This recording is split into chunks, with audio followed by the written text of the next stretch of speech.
Hello, Daddy Pai. Happy birthday. Happy 54th birthday sa'yo. At wish ko lang sa'yo good health and more birthdays to come.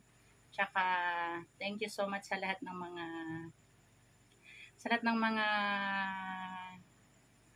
nangyayari.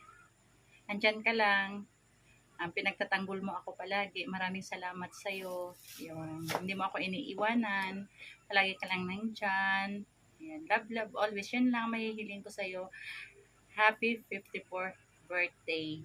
I love you always and sana magtagal tayong dalawa at nandyan yung unawaan nating dalawa, walang away, walang siraan, di ba? Thank you so much dahil sa kabutihan mo sa akin, sa lahat ng mga kabutihan mo nagawa sa akin, maraming salamat. From the start, nakilala mo ako,